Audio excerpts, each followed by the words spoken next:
"John, look!" I froze at the gate, unable to believe my eyes. My husband awkwardly stepped over the threshold, bent under the weight of a bucket of fish. The morning chill of July pierced to the bone, but what I saw on the bench made me forget the cold.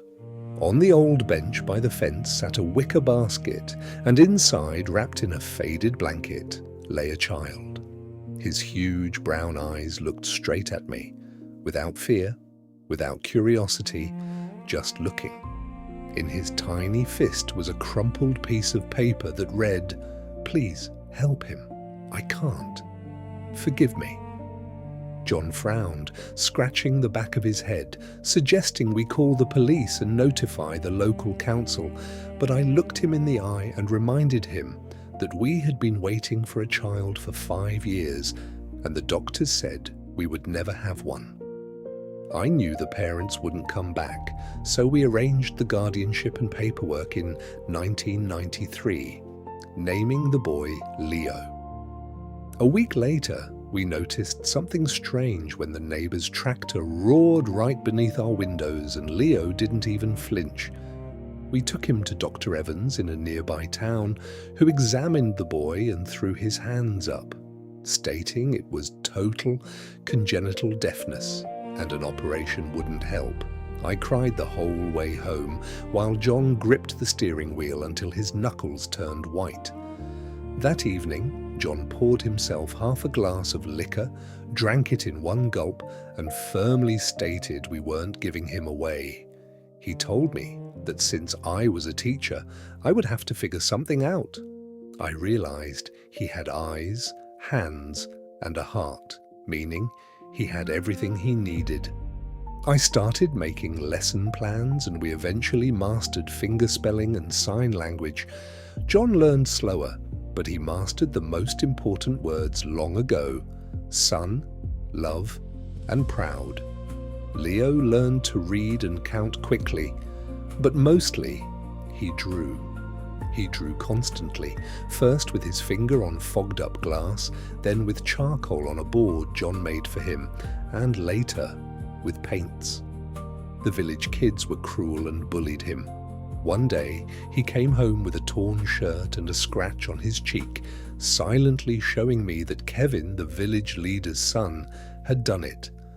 I cried while treating his wound, but Leo wiped away my tears with his fingers, smiling as if to say everything was okay. John left that evening and came back late with a black eye, but after that incident, no one ever touched Leo again.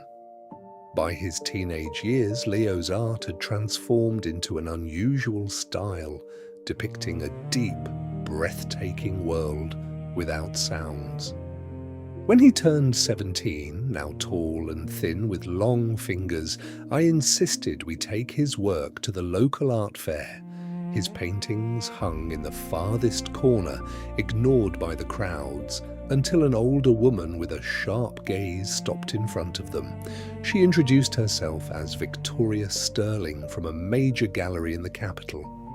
She purchased a small sunset landscape without negotiating, handing over an amount that John would have had to work half a year in his carpentry shop to earn.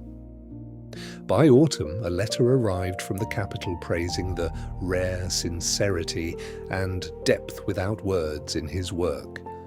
Grants, internships, and magazine publications followed, and he became known as the Artist of Silence. 3 years passed. John couldn't hold back his tears as we sent our son off to the capital for his solo exhibition.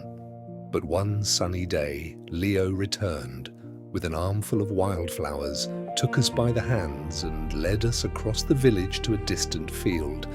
There stood a brand new snow-white house with a balcony and huge windows. Leo smiled, pulled out the keys and signed to us, ours, yours and mine. He led us into the courtyard where a massive mural adorned the wall. It showed a basket by a gate, a woman with a glowing face holding a baby, and the sign language words for "Thank you, Mom" painted above them. My usually reserved John stepped forward and hugged his son so tightly the boy could barely breathe. Today, Leo's paintings decorate the world's best galleries, and he has opened a school for deaf children in the regional centre. John and I live in that same white house. Every morning I step onto the porch with a cup of tea and look at the mural on the wall. Sometimes I wonder what would have happened if we had never opened our hearts to that little wicker basket in the cold morning light. But then I watch the dawn break over the village, reflecting the quiet, beautiful world my son created, and I know exactly where we were always meant to be.